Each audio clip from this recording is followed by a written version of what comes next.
many factors that can sway whether you love living in a place or maybe don't love it so much, and that is no different for Arlington. While I might love it, you might hate it, or the other way around. Let's talk about a few things that might help you make up your mind.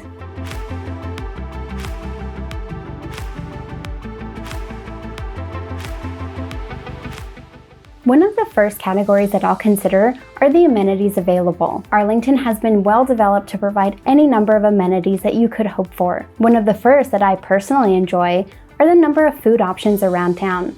There are plenty of restaurants all across the area serving a variety of flavors and dining styles. From food trucks and pop-up vendors to fine dining, Arlington offers pretty much everything that you could hope for. In addition to the good food options, Arlington also has a ton of shopping available. You can find shops, again, all across town, and with varying degrees of speciality as well. As an example, if you're on the hunt for cheese and wine, rather than heading to the grocery store, why not check out Arrow Wine and Cheese in the Waverly Hills neighborhood of North Arlington? There are also plenty of stores with a broad selection of inventory as well. These stores range from national brands like Target or more local brands like Glebe Market. Once you're done with all of your food adventures, you're probably going to want to have a little extra movement in your life, and Arlington has you covered there as well. Arlington regularly ranks as one of the fittest cities in the US, and this is evidenced in just one small way by all of the gyms that are available.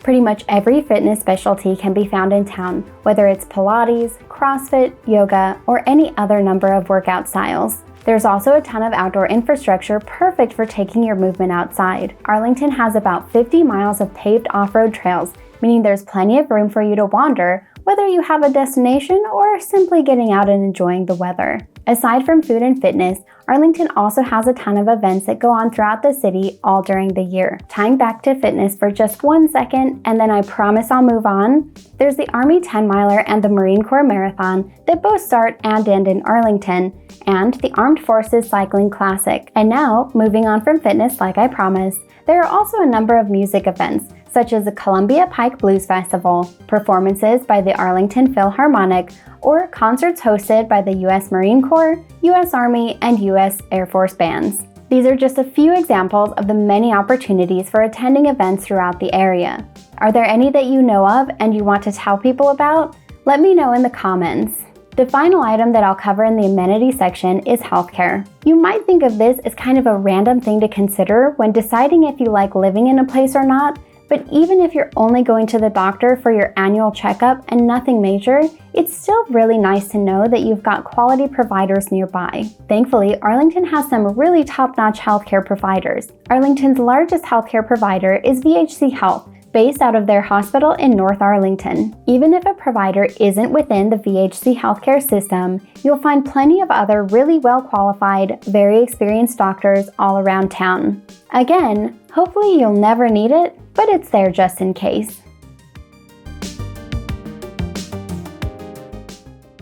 Quality of life is a pretty broad, fairly open to interpretation category. That said, it's also one of the most important. If you don't have a good quality of life, it's really hard to love living in a place. So what am I considering quality of life in Arlington? I'm so glad you asked. One of the first things that I noticed about Arlington when I moved here is the number of really interesting people that you'll meet. Thanks to Arlington's proximity to Washington, D.C., you have a ton of people who not only work in really interesting places in the government, but also people who work in government adjacent or completely private industry who live and work here. Whether you're getting dinner or going to the gym, don't be surprised if you run into someone who has a really interesting story to tell. One more really cool thing about Arlington is the amount of green space in the area. A lot of people think that because Arlington is urban and located just out of DC, that all you'll see is city, city, and more city.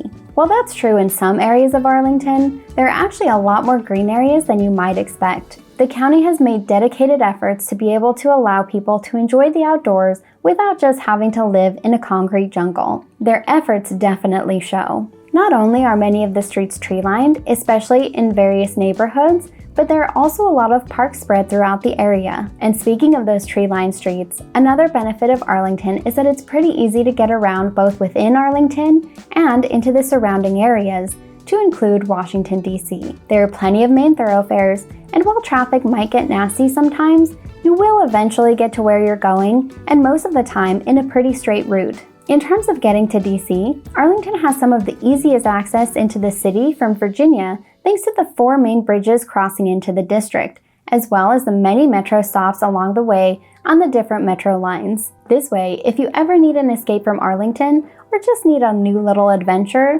it's just a short jaunt away to get into the city. Arlington also has the benefit of having a bit of an urban and suburban feel. While it doesn't have a lot of rural open space, it does have a good variety of more compact, high-rise urban areas, as well as the more secluded and tree-lined neighborhoods that make you feel like you're not in the city anymore, even if you might still occasionally hear the traffic a couple streets over. The last item that I'll cover is actually a pro and a con, and that is how compact Arlington is. While there are downsides to compact areas, which I will get to in the next section, the upside is that everything is pretty close by. Depending on where you live in Arlington, it's not going to be too far of a journey to take care of your daily responsibilities. Grocery stores, gas stations, and random shopping trips for that one thing that you thought that you had, but then you realize that you actually don't. All of these are usually not more than a couple miles away.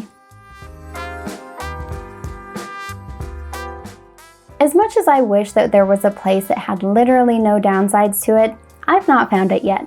If you have, please let me know because I would love to visit. Until we find that place, let's talk about the potential downsides of living in Arlington. In the last section, I mentioned that Arlington is a pretty compact area, and that is both a pro and a con. I've already talked about the pros, so let's cover the cons. As much as it's nice to have everything close by, it can also be frustrating to not have a ton of space to work with. I grew up in an area with a ton of space where everyone had big yards and some people even had pretty much entire fields. Arlington is not that place. Typically, you're going to have a small lot, and depending on the area, you may even have a small house as well. There are areas that have large lots and large houses, and if you go that route, you will pay for the privilege of the space. Speaking of paying for things, Arlington also has a pretty high cost of living. It's definitely not the highest in the area. Last time I checked, that honor went to Falls Church, but it's also not one of the cheapest. In fact, Arlington is more expensive than Washington, D.C., and that's something that a lot of people don't expect, given that DC is probably more well known to folks who are moving to the area. Everything from food to utilities to insurance typically costs just a little bit more. It's definitely not the end of the world, especially depending on what your budget can handle, but again, it's something to be aware of. The next potential downside is one that probably comes as no surprise, especially since I mentioned it a little bit earlier in the video. That downside is traffic. Traffic in Arlington can be really good, or it can be really bad. Generally, it tends to be at least a little bit worse than you would have hoped for. There are several reasons that you can generally count on traffic not being great. The first is just that there are a lot of people trying to go the same direction. Whether they're locals or tourists, a lot of traffic is going into Washington, D.C. in the morning and then coming out of D.C. in the afternoons. The good news is that if you're going in the opposite direction, you don't have a lot to worry about. If you are going in the same direction as traffic though, be prepared to spend a little extra time in the car. Another reason for traffic in this area is road closures. You might be saying to yourself, well, of course road closures are going to cause traffic. You are right that it's an obvious result, but what's less obvious are the causes for the closures. Around here, it could be anything from a motorcade to a protest to an event. These kinds of things happen a lot more frequently here than they probably do in other places, so it's definitely worth checking out the traffic reports before you head out. Over time, you'll either learn to adapt your route or maybe have a podcast or some nice music to keep you company. The last thing that I'll cover as a potential downside, and this one is also very subjective, is that the area is very political. Thanks again to the proximity to Washington, D.C. and all of the bureaucracy that comes with being the nation's capital, Arlington has a lot of folks who are very up to speed on all of the politics of this nation as well as internationally, and they have a variety of different views on what the right path should be or what caused the situation that they're talking about at any given time. Whether they work in the Capitol or just know what's going on, the end result is the same. Personally, I find it pretty interesting to hear all of the different viewpoints, but that may not be the case for everyone. Like I said, whether Arlington is a good place to live or not is really subjective. In my opinion, it's a pretty great place. And if I've also convinced you that it's great, be sure and check out my relocation guide in the description below and keep watching for more videos about the area.